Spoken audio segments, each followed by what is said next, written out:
and Jennifer Candy.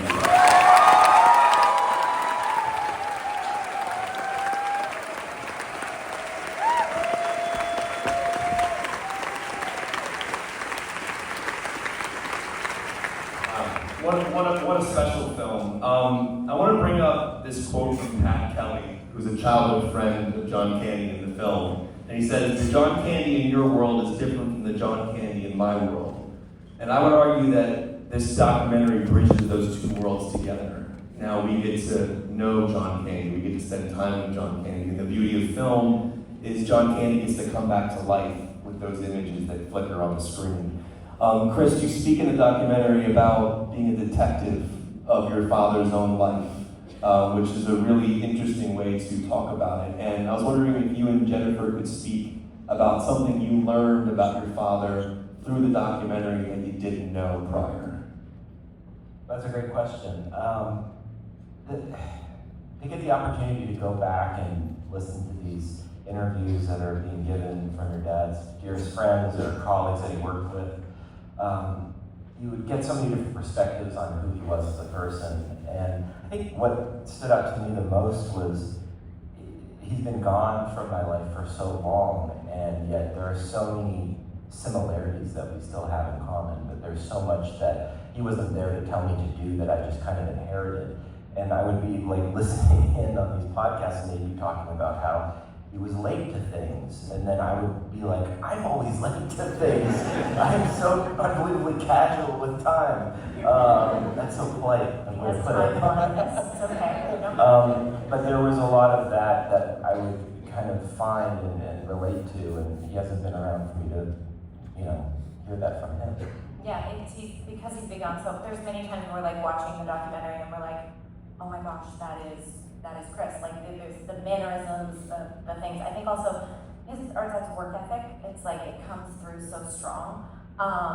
And how he presented himself in interviews even when he was uncomfortable. It's like as a kid you don't see that side of, our father. It was we saw the guy that was at home, the guy that was on set taking breaks or when he was on the screen, but I don't remember staying up late and watching interviews and stuff like that. So when I'm rewatching them now, I'm like, wow, they were brutal. Yeah. It's just not, and just the way he reacted too, and I feel for him because you can see it in his eyes. It's like, oh, he's not comfortable, and I felt for him, and so it was for me. That was something I took away that was new for me. Yeah, and I have to admit, it's gotten so much better though. I mean, it's so much better now. Yeah, the media is great now. We're angels.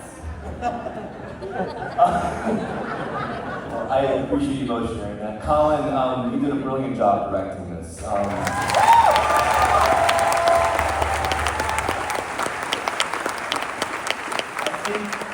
also want to shout out the editing. There's a moment where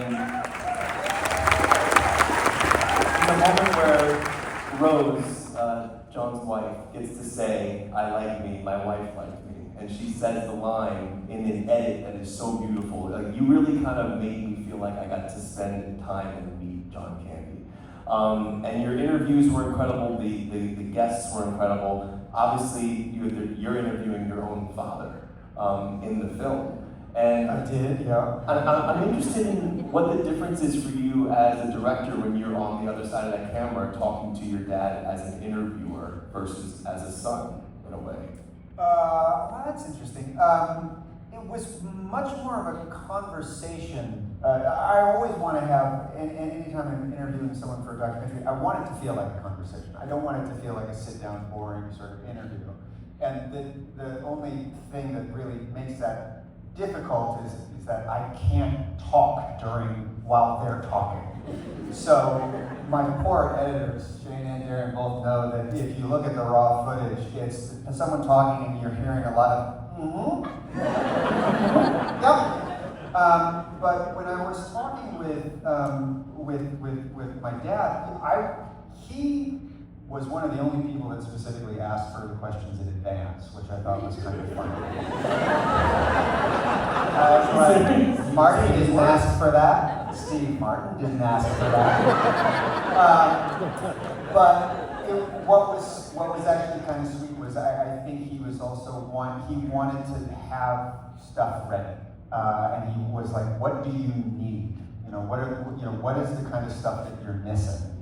And I said, "Everything." No, I didn't really tell him much because I just whatever you want to talk about. And so it was a joy to hear him to hear him talk about how he discovered SCTD. Like I thought that was what an interesting way to be, introduced to that, to like have no frame of reference for what that was, and then all of a sudden you're watching, a really fucked up Leave It to Beaver. But then also, I haven't seen Splash since it was in theaters. Did you go to that set? I did, yeah. Wow. I did, yeah. Some of the earliest photos, well, not the earliest photos, that's not true. There were photos when I was born, but it's... 7 or so when yeah, that came out? I have a couple of black and white photos of that time, which is really great. It's got like Eugene and the cast with the neck thing. It's kind of surreal, but all this to say, I had not seen that movie since 1985. And so when he was talking about the scene with the two of them, the brothers at the desk and all that sort of stuff, I was just intrigued because I didn't really remember the scene as well as he did. So he was sort of giving all of this information, and I was like, okay, that's really interesting. And then when I watched the scene, I was like, this is the kind of stuff that I love finding in interviews. That kind of thing where it is totally reframing the way that I look at that scene, and I understand, I understand it differently. And turns out the old man's pretty good at an interview and good with the sound bites. So if you have the opportunity to interview Tom Hanks, I highly recommend it. If you have a Ouija board, you can interview my dad. Yeah. And just another shout out to the filmmaking, the score, the music, Cynthia Erivo's song, the editing of this movie is remarkable. And Ryan, so this is interesting. A lot of the interviews in the film were done by Colin, but there are 2 specific ones you conducted. Bill Murray and Dan Aykroyd, which, including with Macaulay Culkin, were the last 3 interviews that were done for the film, from what I understand. The Bill Murray story, we were just talking backstage, your kids somehow are involved in getting him in the film. Yeah, well... They're the closers. Yeah. But yeah, Bill it's a whole documentary about just trying to get an interview with Bill and not succeeding. So, when I hear that, my brain tastes chocolate. I'm just like, okay, what do we have to do? So I got a number, I called it, the voicemail was to, like a Greek shipping company, naturally. And I said, I just left him a message, and just badgered him. And finally he calls back, and just opens with, Ryan, would you say it's the godfather of the spit take? And I say, I'm sorry, what now? The spit take. I'm like, well, I was lucky. I kind of grew up when I came to Los Angeles, so I had a mentor named Eric Gillen, who was a beautiful comedy writer. I'm like, right there, I know them.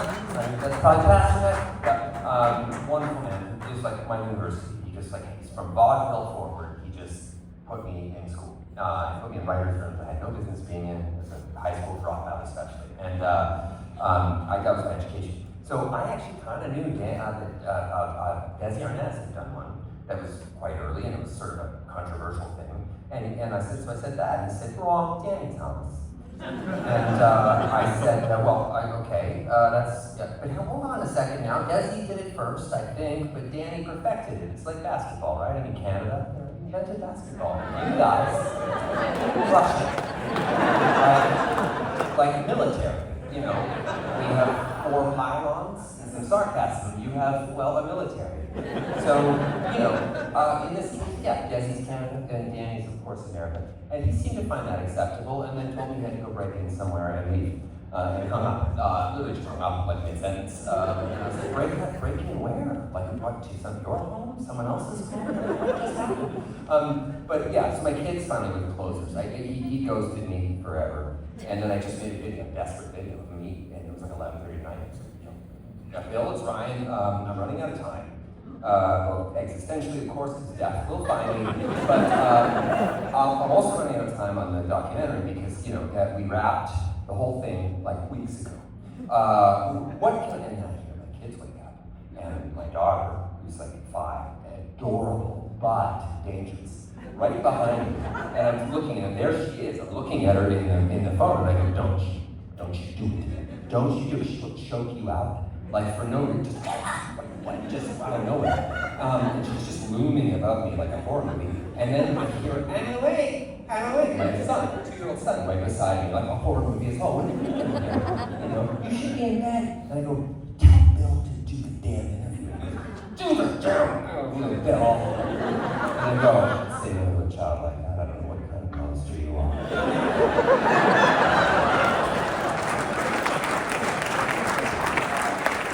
And then he wrote back immediately, I saw you on TV. I guess the phone is TV. What do you need for JC? And I'm telling you, only showed up. He was there, and he gave him, he lived with John. I mean, he's essential to have, and just, God, that pause that he gave, just staring in his face. And I'm like you, but I'm also get it from my mom. I'm an overactive listener. So it's a problem. Like my mom is like, she'll be like, what'd you do today? I'll be like, and she'll go, like, I didn't say anything yet. So I sort of do that sometimes. Anyway, you know what I think I should do? It's actually a crime in Canada, punishable by 4 to 6 years in prison. Yes, we have one prison there. So I have to bring in these guests that are very special. And I honestly, like, I'm one thing I love about my job is that I still get starstruck, and I still really genuinely do, and I hope that never goes away, because I know how lucky I am to work in this industry, and how lucky I am to get to do this job for a living, and I know my father wished to do something he loved, and so many people do, so I really do appreciate it. So it's my great honor to welcome 2 people that have influenced, I think, probably everybody here in some way, shape, or form. Macaulay Culkin and Mr. Marty Short.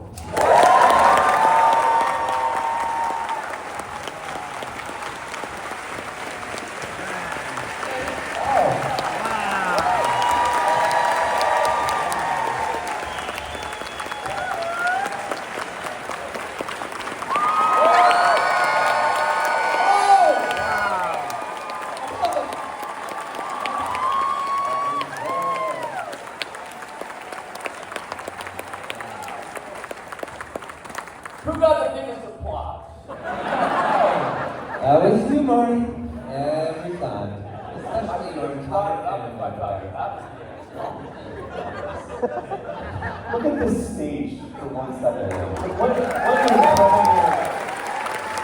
And we're all here with the John Candy. Every one of us. And Colin, I'm going to start with you. The interrogation scene in Uncle Buck is one of my favorite moments in comedy and movie history. And there's this great moment in the documentary. I think Robin Duke speaks about this idea that John Candy would take care of the person as the character, but also take care of the person as a person. And I think that speaks a lot to the way he spoke with you, the way he talked to you, the paternal element. But how does that quote apply to the way he assisted you in that scene? What's the story behind how that scene came about, and how did he assist you in getting that quick back and forth? Well, actually, I came in pretty polished. That was the whole thing. Like, we did all in one take. Boom. And it was just like, I think, so we had to do it like 3 times. Because I don't think he was expecting it. But, you know, because it is a lot. It's snappy.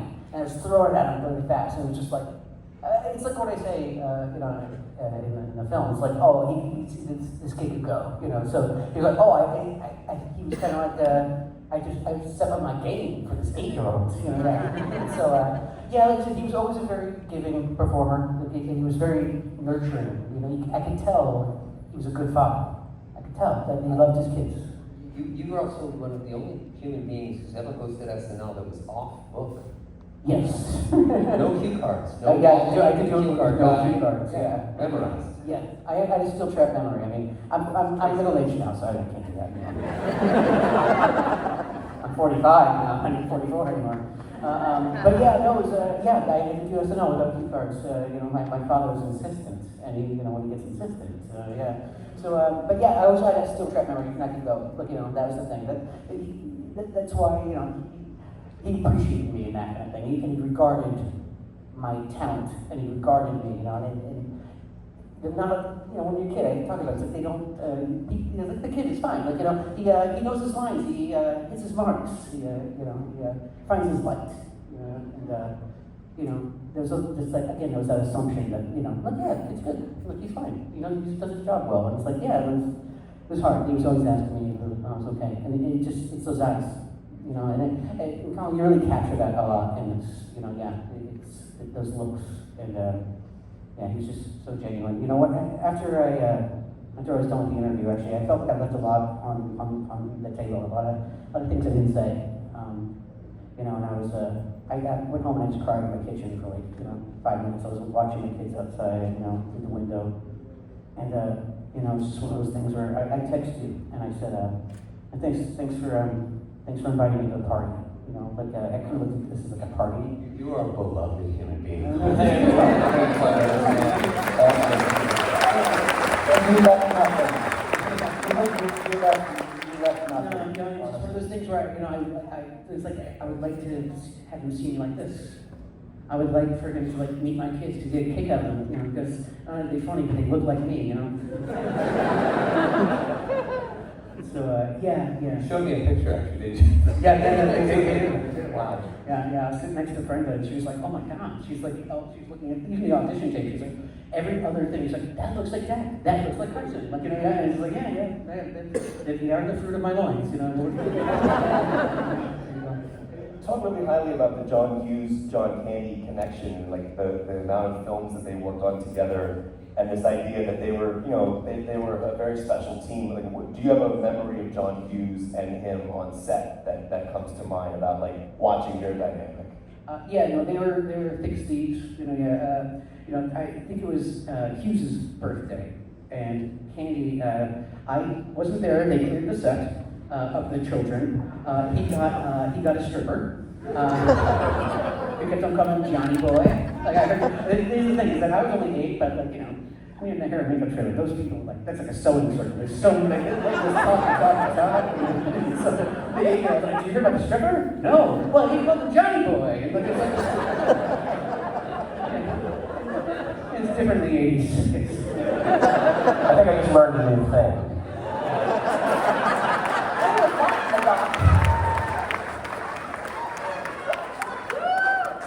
Martin Short.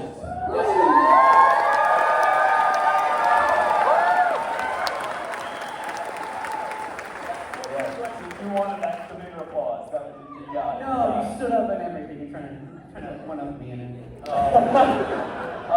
Martin, obviously, out of everybody on this stage, you knew John the longest. I did, yes. Which is incredible to think about. What is your earliest memory of John Candy? I met John in the spring of 1973, backstage of Godspell, Toronto production. And he was about to, he knew everyone. I had never met him.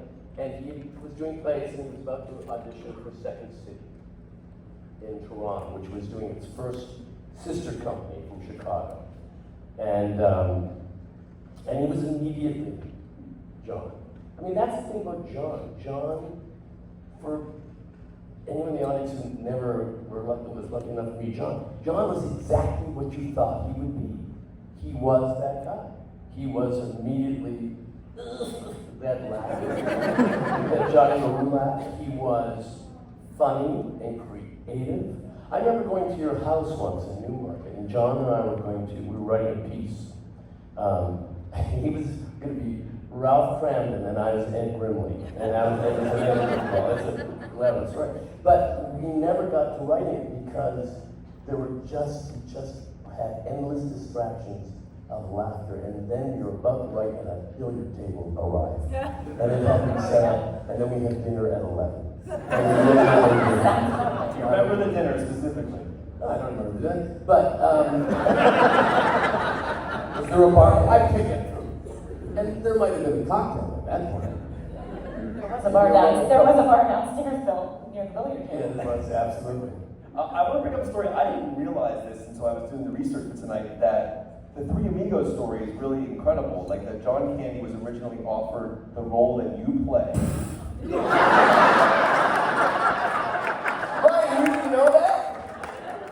No, and yeah, it's hard to. Now, by the way, Ryan, I have my own version of a spit take. Would you like to see it? Yes. Absolutely not. Do not encourage him. No. I know what Colin off. It's not a competition. It's just another version Okay, of okay, the okay. same old tired thing you did. Say to me, did you know John Candy was going to play your role? Okay. So I didn't realize this until I was doing research. Did you know that John Candy was supposed to play your role in Three Amigos?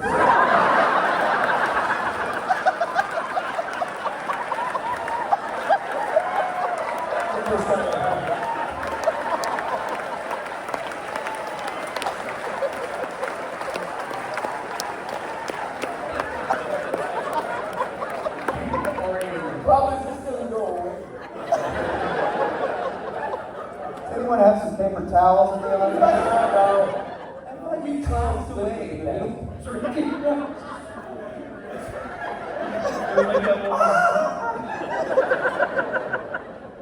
I don't even know if it's worth even finishing this question. So John was originally offered the role that you played in Three Amigos and recommended you for the role. I was wondering. Oh, I was the cheap amigo. They had gone well, they said the carrot top had turned it down.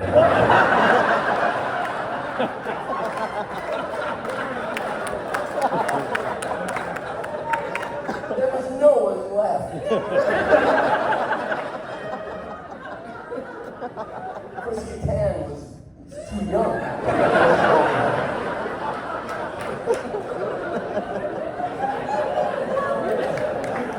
Taking over the water and falling out of the Good night, folks. I think our sponsor's clearly Canadian. Yes.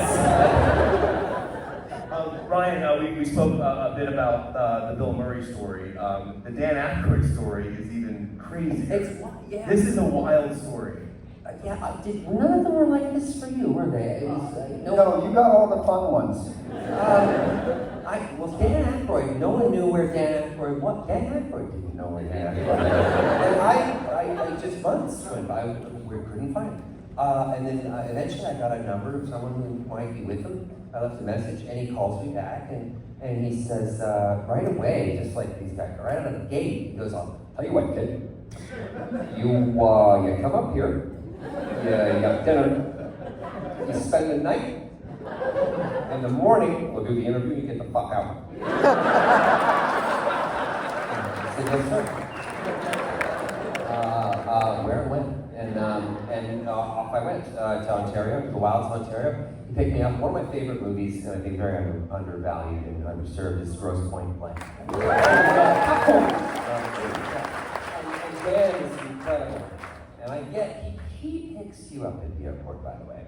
That's how you know you have a friend or a sociopath. And I get in the car and I look at him and I say, Dan, is this the car from Grosse Pointe Blank? Yeah, kid, I got 5 of them for 50 grand. 5. It's like amazing. No further questions. I feel like the interview's done. Back to his place, I had dinner, Swiss chalet, Canadian. Yes, let's go. Right there. We woke up in the morning, everyone alive and well, and did the interview, and just had the greatest time. I mean, these are people I studied. I mean, Marty's one of them. Steve Martin, Dan Aykroyd. I used to play Ghostbusters over and over again, so I to see if I could do the lines as fast as Dan Aykroyd. And then my dad, who bootlegged every fucking movie. Like, we just had VHS tapes all over the wall of everything. Falcon and the Snowman. Like really shitty kids movies, like everything. And then I remember my brothers and I one day found one tape that just said drywall, plain and simple. We were like, what's that for? Drywall, plain and simple. My ass. Put it in, and boy howdy did I learn a lot on that tape. They weren't talking too fast in that movie. I not only learned about birds and the bees, but I actually also learned drywall. Spackle, pasted Caulking, caulking. Yeah, caulking. A lot of caulking. Caulking in a ton. Like real fast. But he can't hurt us now. My dad. It's gone. Macaulay, you talk in the movie about John Candy having a lot of himself in the Uncle Buck character. And Chris, you talk early in the movie about the idea people walk up to you and ask you, what character was your dad most like? Based on what Macaulay's saying about the idea of, a lot of himself being in Uncle Buck, I am curious for each of you, when you do look at these films, do you, obviously besides the character, do you see your father in that sense? Oh yeah, absolutely. I think our dad is in every single character that he plays. I was talking about Follow That Bird. He plays the cop at the end of Follow That Bird. It's a great movie. But it's like at the end, it's that dad. And the rest, Dave Thomas, Joe Flaherty, right? It's the greatest, little homage, but it's him. He's in every single one of his characters, from, Summer Rental and Uncle Buck and Great Outdoors. Johnny LaRue. He is all of the characters. I don't think he chooses to do any character that doesn't kind of lend to a little bit of himself. Mark, even the Schminke brothers. Yeah. Because they're so sweet.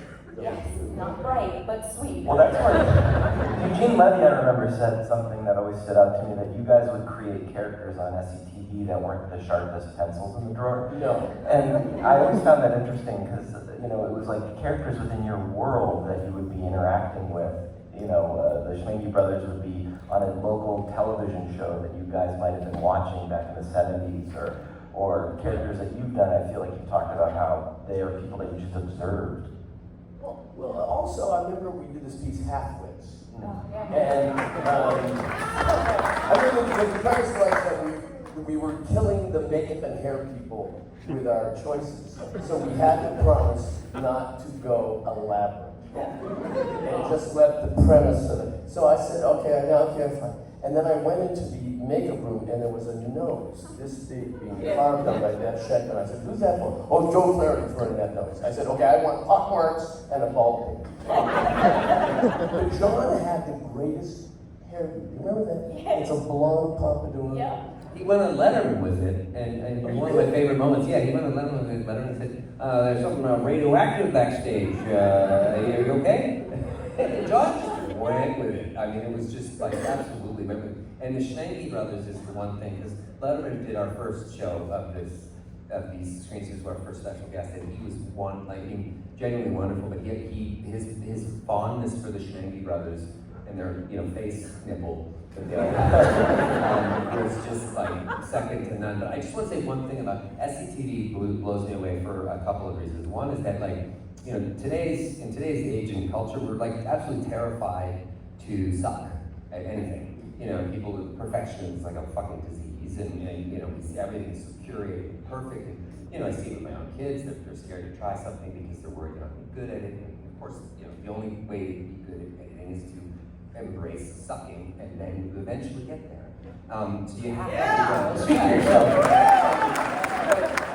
SCTV had sections that were genuinely genius, and ones that were just straight. That's just hilarious. And then they have ones that were just so weird. They would embrace all of that weirdness, and you would be absolutely go into the unknown with absolute courage. And it was such a reminder of just take some of those risks, try that thing you're scared to do, fall on your fucking face and get good at stuff.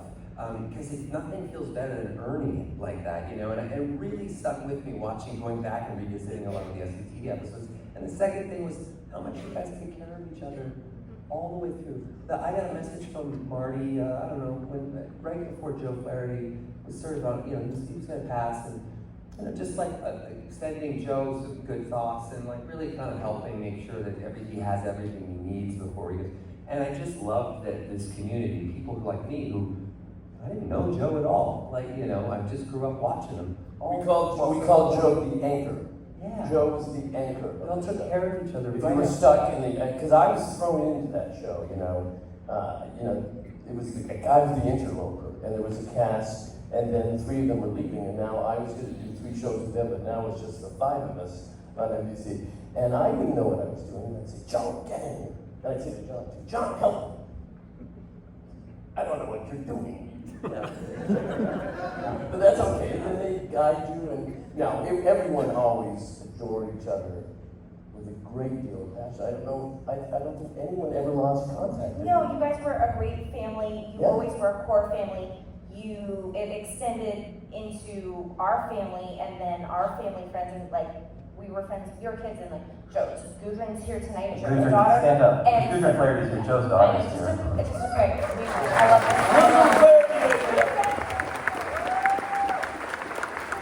Also, at the event in our childhood, like we were all one weird happy family, and we were at events, and I don't know, it was nice to have growing If up. you want to spice up your Christmas party, maybe Christmas Eve is getting a little mellow, just put on the SCTV Christmas special, and it'll turn the heat up. Did you see the Sky Dome opening? Yeah. Ever seen it? Yeah. It was a whole hour-long special. Oh, yeah. Hosted by Alan Thicke, where everything that could go wrong went wrong. And they kept on pushing through. Oh, did they ever? And Chris, for you, it was a similar question. Are there certain films of your father's that you watch in this certain sense of like a comfort, like you see your dad more in certain movies than others?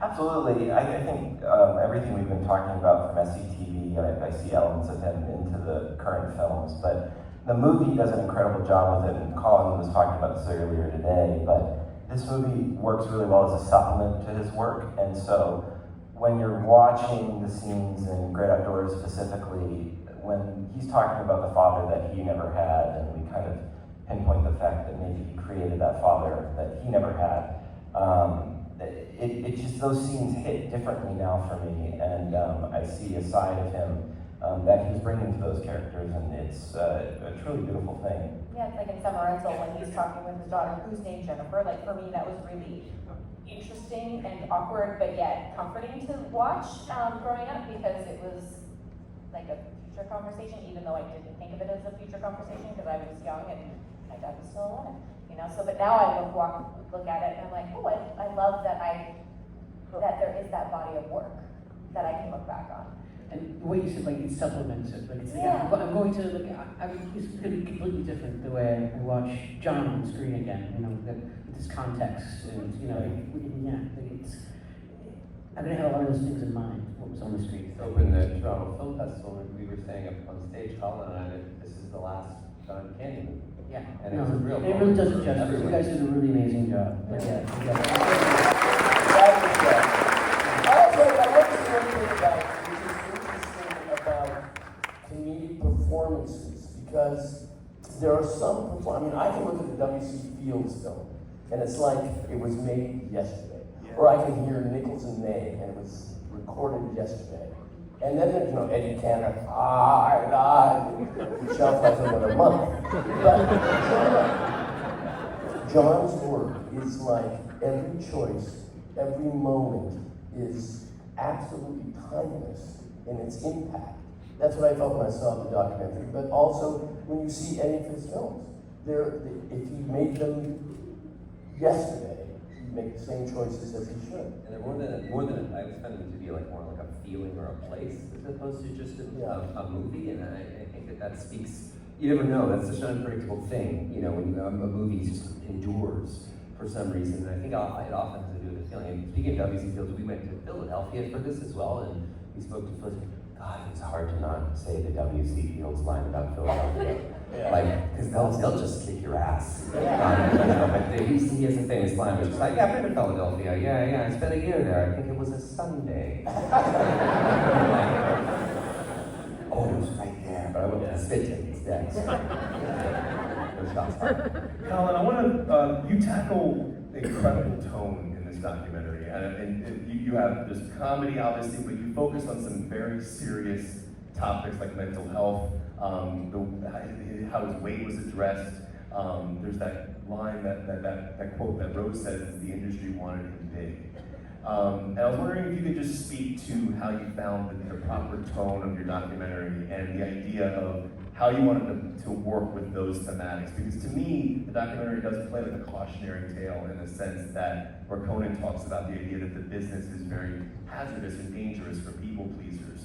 So again, I was wondering if you could just speak around the idea of those more serious topics and kind of what you hope that come across. Yeah, well, when Ryan and I first spoke about doing this, we both agreed that there should be a documentary, but that we had no idea what that would actually be. Like, what is the actual film? And I sort of find that that's always kind of the first test for any idea of, okay, well, if we're going to try and make a doc, like, what is the actual film? What is the story? What is the journey? What is that initial idea that is exciting enough that it makes me want to spend a few years making it, and I feel it's a worthy enough idea to then ask a bunch of people to hold my hand while we jump off the cliff together. And I wasn't really sure what that was, but I was going, the initial sort of thought process was, John was just, Don Lake speaks to it, he was such an everyman, and he had this incredible quality in which everyone sort of viewed him as a representative of them, up on that screen. And that sort of everyman quality was really sticking with me. And, your first idea, or your first general sort of concept ballpark idea is never really all that great, but it sort of gets the process starting. And I was thinking about, the lane pitch of this is, if you think of the famous sort of, overweight comedians that died early, well, 2 of them died of drug overdoses and the other one didn't.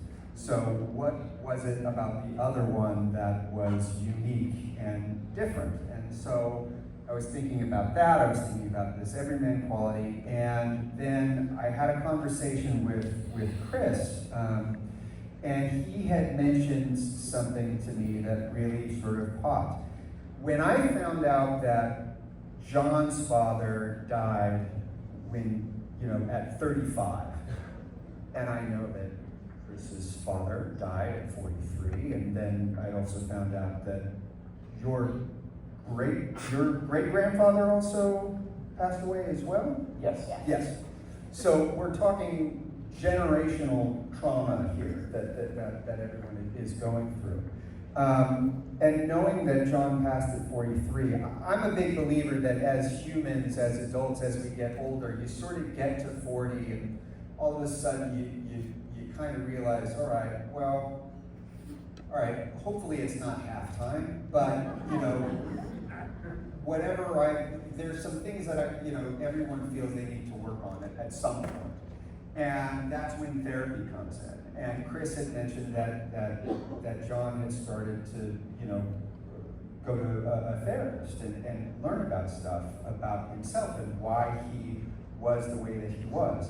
And so all of this sort of came together, and it made me realize that, everything that we celebrate about John, his personality, his passion, his generosity, everything that, like Marty says, what you want John to be like, you hoped he was like, that's what he was like. The truth is, and please forgive me while I armchair psychiatrist here, but the truth is that those are all coping mechanisms that we learn at a very, very young age. You've got them, we all have them. and that is, again, very human. That is something that is at every person's quality. That is something that we all have. For John, those were starting to not function well for him. And I think he knew that, subconsciously, and was working on, was about to start the real work on that. And that, to me, was the hook. That was then that's the story that I want to tell, because that's something that everyone can see and hopefully relate to. That Colin line about being a people pleaser in Hollywood is very, being a people pleaser anywhere is great. It's a very difficult thing. I know I had it. You pass it down to your kids. You sort of see. John was a good person when nobody was watching, and that's something that I think is incredibly beautiful. But as a people pleaser, and somebody struggling with mental health, those two things are antithetical to each other. I mean, if a people pleaser does not want to burden anybody with their problems or anything, and somebody who's dealing with a mental health issue, they need to center themselves and actually kind of, step into the light and make it about them for a moment. And that creates a paradox that, ultimately has tragic consequences. And I really think that John sort of, this is just me, armchair, psychiatry, but I felt like he lived a bit at that intersection, like not wanting to impose that, burden on anybody, but at the same time, he needed to make it about him for a minute. Yeah, the movie kind of ends with him when he was at a point of like beginning to turn the boat around, and I think you're just at the, when you think of that type of work that needs to go into something like that, it's a drop in the bucket to just spend like a year on it even. Like it takes time, and so that's the hope, right? That's the hope that that was what he was moving towards. But at the same time, like we've had all this time without him, and he's still very much with us and inspiring us, and gathering all of us together here. So this is working quite a lot.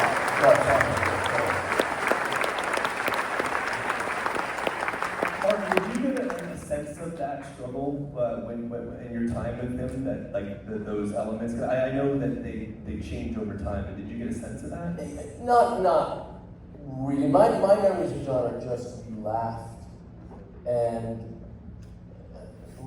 so much, and he could get ornery. He could get, if you crossed him, he remembered the cross for years, But no, I never got a sense of John. I got joy from John. I must admit, I did. We did the David Steinberg syndicated show in 1976 together. We did SCTV together. We did stage. When I went into Second City Toronto, I replaced John. So I took all of his roles. Did you milk Came it? through. What? Did I what? Did you milk it? Sure I did. You guys Sure. also did cartoon, like it was you and our dad, like Camp Candy and the Ed Grimley cartoon show. That's Like, right. You guys both were the first to jump into the world of cartoons, and I thought that was, for me, that was fascinating. Yeah, and every Christmas, 2 days before Christmas, Eugene and your dad and I would have lunch. We meet at the radio show.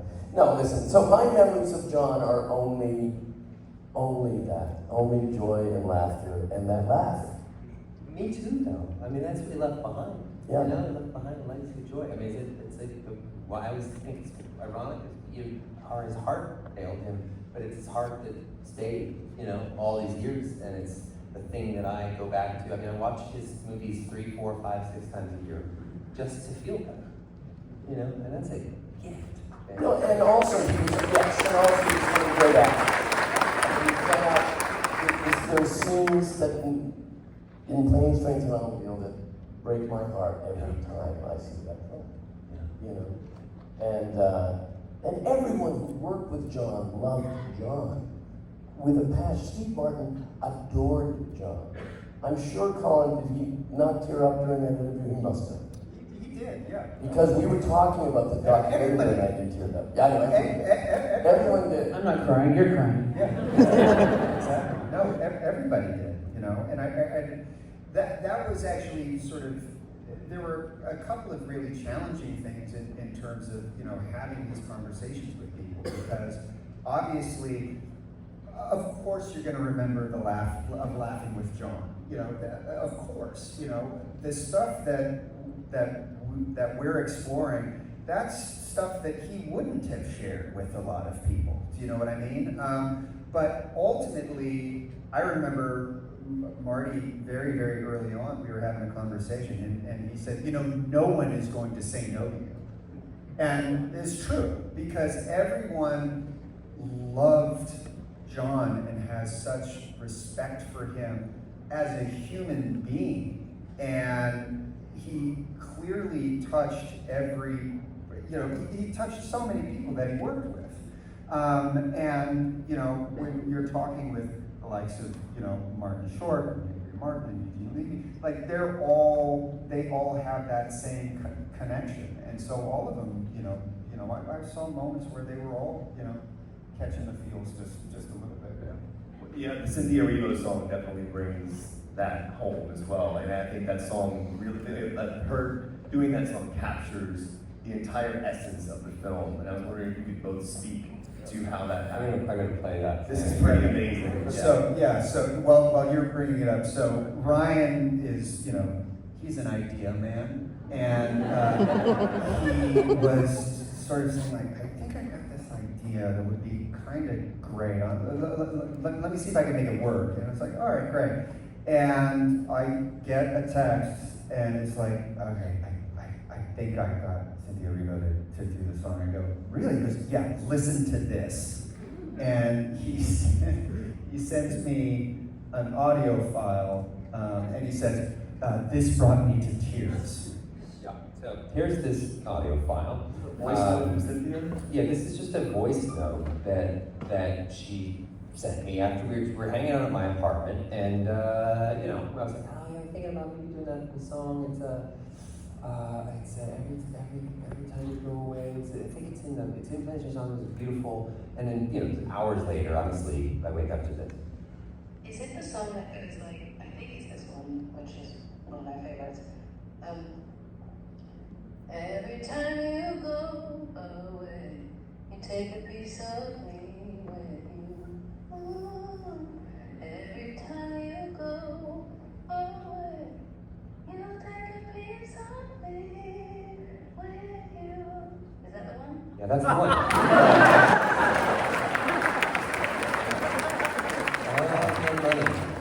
If you could just download the rest of the lyrics there, Sin. We'll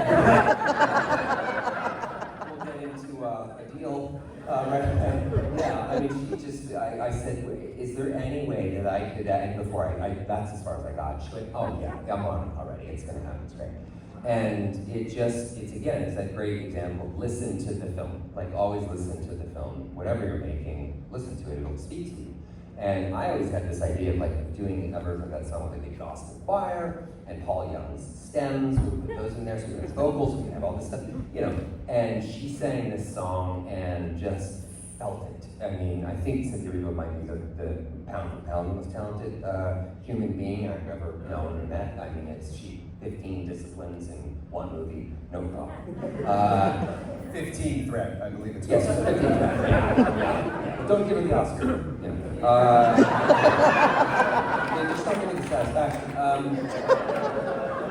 So she recorded that in 2 hours. She recorded the song in 2 hours, and it's just the most beautiful thing I've ever felt. Really, I mean, it's John. There's the joy, there's this bittersweet sadness, but there's also just this appreciation coming through. And it's stunning, and I think it'll be out like in a couple days. Tomorrow, I think. Yeah, tomorrow. It speaks to something that we knew very, very early on, and then it was a conversation that we revisited when we were editing. But I sort of knew straight away that like if we were going to do this and if it was going to work, it needed to feel like a John Candy movie. It needed to make the audience feel like they had just seen one of his movies for the first time. Later on, once we get into editing, we're trying to make everything work, and we're talking about what the end of the film needs to be, and we're grasping at straws, trying to find like what's just the terminology so that we all understand what it is we're talking about. And we just sort of landed on it needs to be like ode to joy. Like it just needs to feel, it needs to, it's kind of hard to describe feelings sometimes when these things Aaron are. Neville's Ave Maria fucked the last 5 minutes of Shawshank. That's what we want. And Cynthia's gonna give it to us.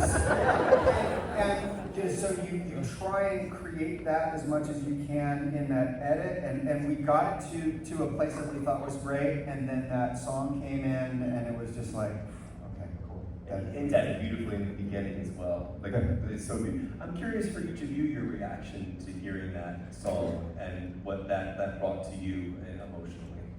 Yeah, it's just an honor. I mean, to get someone of that caliber to offer up their gift and their music to this project. Again, it's just like speaks to the longevity of our dad's career and his love and how that, you know, if you were to visualize what this movie would look like 10 years ago, that this person would also be a part of the project just as mind-blowing.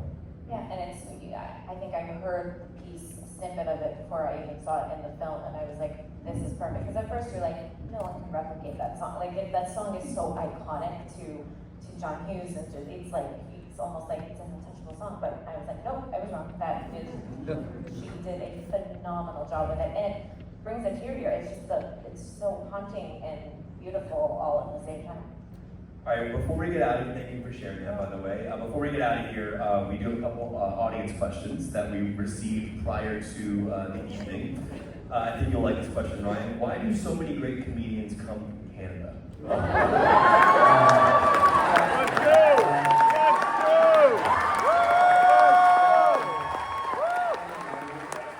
don't know. I mean, is there something in the water? Might be something in water. I don't know what it is. I mean, what do you call great?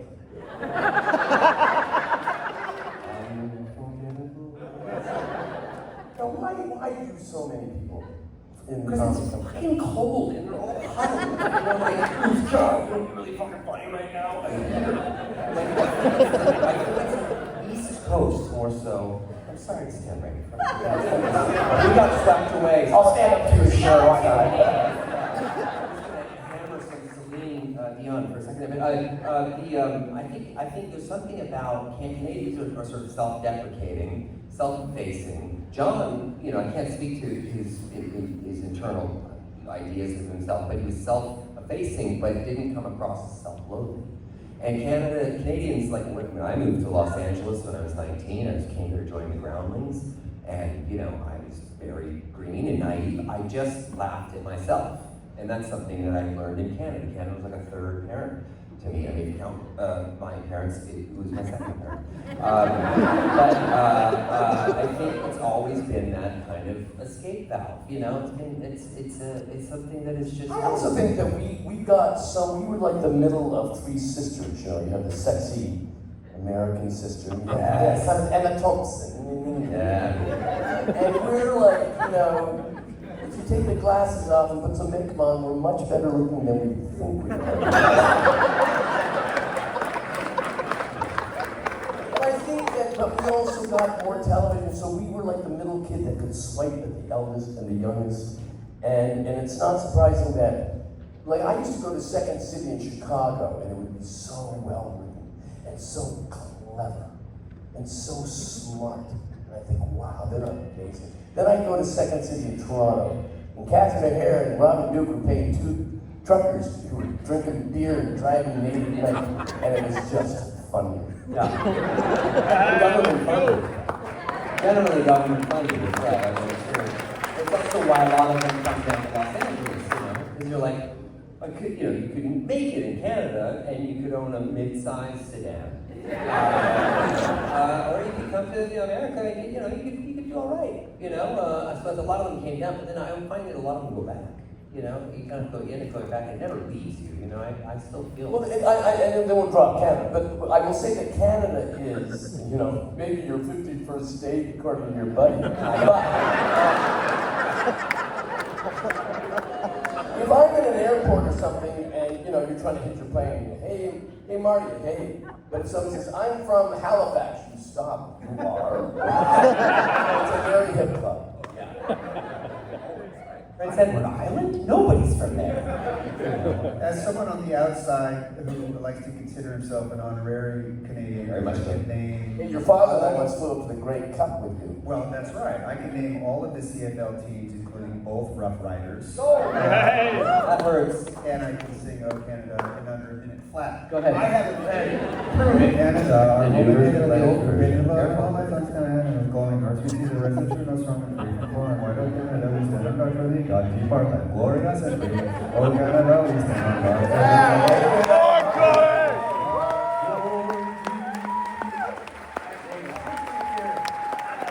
Sir, you can sit down. Here's my theory.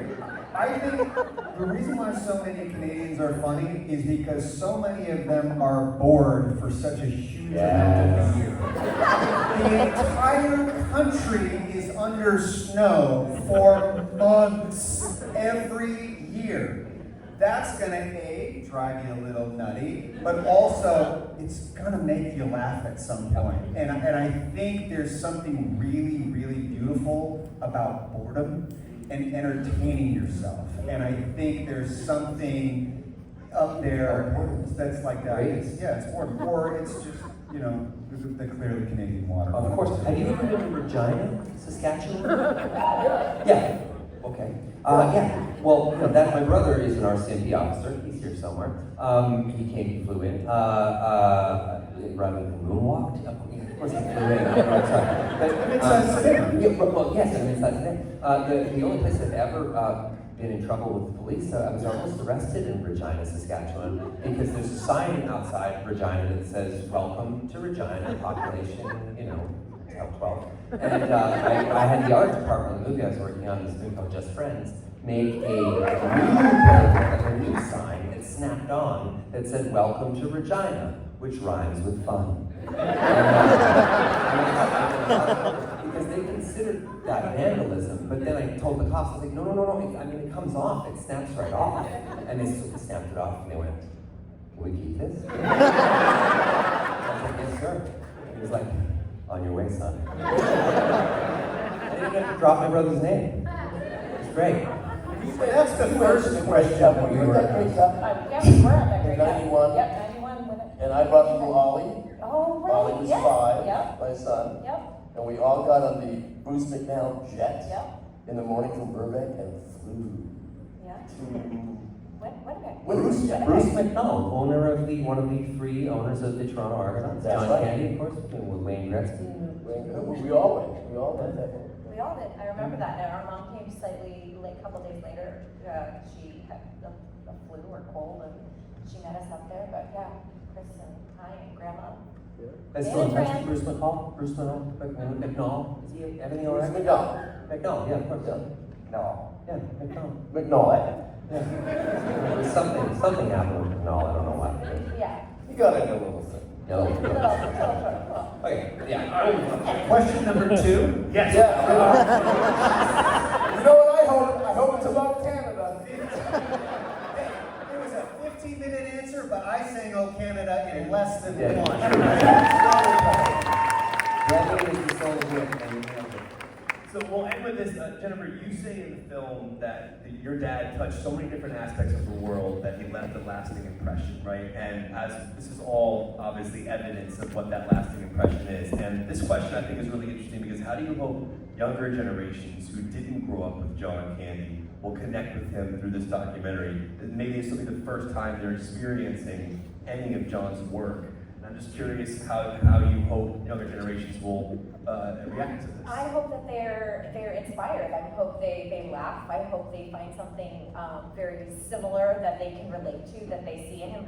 There are a lot of people, adults that say, "Oh, I'm introducing my 5-year-old to Uncle Buck or to Home Alone," or, and I love hearing them. I know, and they are correct, but it's so heartwarming to hear this because that means that they, as a parent, are doing excellent work in educating their children.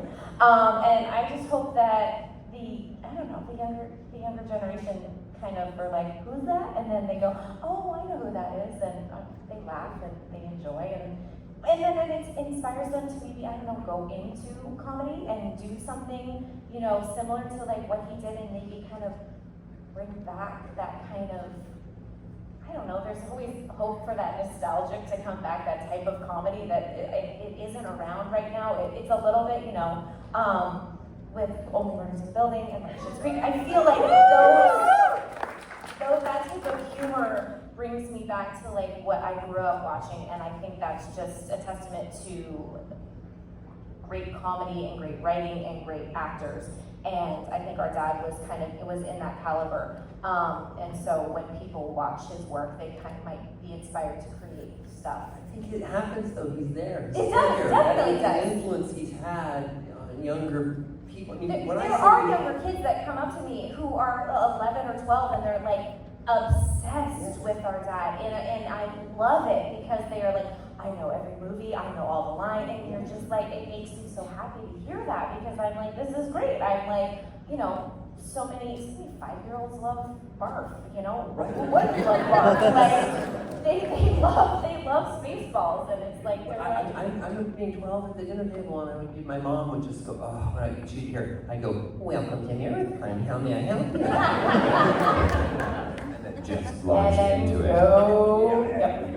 But I mean, the influence of, you know, John is in everything. I find he's influenced me in so many ways, both on camera and off camera. You know? Deadpool Wolverine is basically planes, trains, It actually is, though. I mean, Yeah. there's a scene where Hugh eviscerates Deadpool in the van, and that is the motel scene. And even there's a little line in stage direction that says, a flicker of regret crosses Wolverine's eyes, but it is gone before he notices or we notice. And you even see Hugh, he's so good, play that little moment like I've gone too far, the way Steve went too far. I mean, it's just straight plagiarism. Wade inviting Logan home, and all of those things are little moments that are nods to the I Like Me mug is in Deadpool and Wolverine. I mean, it's I put the Canadian Mounted book in every single movie. I have a first look deal with my company does it, Paramount. They still charge us $5,000 every time. So thank you, Paramount. We're sure we're paying off Prince of Persia or whatever it is. But it's worth it. I just love having him around. You know, and it's and all that stuff. And I don't know. Do you guys And let have me a just favorite say, movie? you cannot reiterate enough, though.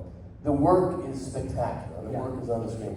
But I think, like, I don't know, '85, I was doing a special, and he and Eugene were playing kidnappers who kidnapped Jackie Rogers Jr. oh my gosh. And we shot until 2 in the morning, and then stayed in my trailer, the three of us, till 7 in the morning, drinking rum and cokes and laughing like you would never heard laughter come from any trailer. And that was what I remember. And that's what I remember with you guys being around, like just the laughter, that laughter. We're not staying up till 7 in the morning. Well, we're running towards that. But definitely the laughter. I know we're running out of time. Do you guys have a favorite movie? Yeah, you and Chris. There's so many. It's so hard to choose. I definitely think if you go into Grand Outdoors is incredible. I think there's just so much fun stuff. A buddy of mine's here actually. We ran a half marathon around Bass Lake, and we had no idea. That movie was filmed right at Bass Lake until I got to the very end, and he took me to this restaurant. He's like, I got to show you something. And there was a Great Outdoors poster on the second story, and it's where they filmed the majority of the movie. And I'm running around going, this place is oddly familiar. Am I having a fever dream? I feel like you texted me that. Yes, it did. I Remember that. I stayed at that hotel. I went to my kids go to a camp somewhat close to there, and we just went and stayed at the lodge. And I'm sitting there for lunch, and all of a sudden I'm going, why is there a bunch of press photographs of Dan Aykroyd? Wait a minute, that's Great Outdoors. Wait a minute, that's the name of the thing. All of the props from the movie were in this hotel. And that was where they filmed Great Outdoors. And then I realized that as you know, as part of the service that the hotel provides, you can order a movie night where they give you a ton of candy, a DVD machine, and a standard definition copy that I now own. Wait, they didn't give you an old 96er? No, it was standard definition, Great Outdoors DVD. They also give you Dan Aykroyd's address and phone number. I would love that. Yep, and you can show up for dinner, but then you gotta get the fuck out. You know that Dan Aykroyd is my distant cousin. This is insane. Oh, I heard Well, that. every Did you know this? No, but every summer we was went going to ask you that. my aunt's Vera Aykroyd in Edmonton, Alberta, and we would be watched over by her. Yeah, and she would just, I don't know, I think she only ate mothballs. She never spoke. I don't know what was going on. We just go to the mall, West Edmonton Mall, of course, and that was it. That was we all summer. Via rail, we take it from Vancouver to Edmonton, and yeah, he's my distant cousin. Oh my gosh. My favorite movie, right now at this moment, Cool Runnings. Yes! The one that I remember specifically, we got to travel to and then we went to Calgary, and was in Calgary, and I had celebrated one of my birthdays up in Calgary there, so it was like, and the movie itself is such a great, just classic, Feel good. movie. It's just a feel-good movie, and all the actors in there, and, John Travolta, everyone's just, it's such a good movie. Before I go, I gotta mention something. When I was listening to the documentary backstage just now and watching it, you hear that John Williams music from Home Alone, and there's like a comfort and a warm blanket to that. I know you're gonna be doing a tour coming up, and you're gonna continue. John Candy will continue to play in that world, and it's been 35 years since Home Alone. When does the tour 1. start? What's that? When does the tour start? Oh, it's I think the end of November, and then it goes to about mid-December. Yeah. We screen the movie, and then I pretty much do a Q&A like this, and it's it's very interesting, kind of exploring like this. It's being able to show it to my kids has really changed my perspective on all this kind of stuff. Like being able to show them like John's kind of stuff, but it's just kind of a different kind of embracing of things. So yeah, it brings up fond memories. Before I think it used to kind of kick up some dust. It's dusty in here, but You sat down with your kids and watched like Uncle Buck and we watch Home Alone like all the time. That my oldest thinks he is Kevin McAllister. Has he done? Oh yeah, of course. And and I was like, oh, do you remember? Do you remember the burglars and stuff like that? Yeah. He put up the trash. Oh yeah. Do you remember sliding down the stairs on a sled? And he's like, yeah. I'm like, liar. Liar who lies. And I think there's that scene, when I'm trying to pretend like there's a dinner party or something like that going on, or like that, and the Michael Jordan poster is going around on the train and stuff. And every time that scene goes on, he goes like this. And I just kind of look at him and go, all right.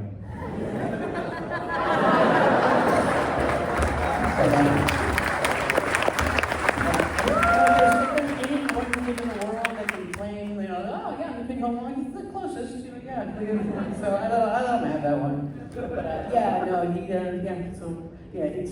This has been amazing, just reliving a lot of this stuff. Like I said, I kind of hadn't thought about him in a long time. It was just strange, and like I said, it was very emotional, for me. Thank you for doing it, and thank you all for being here. Yeah.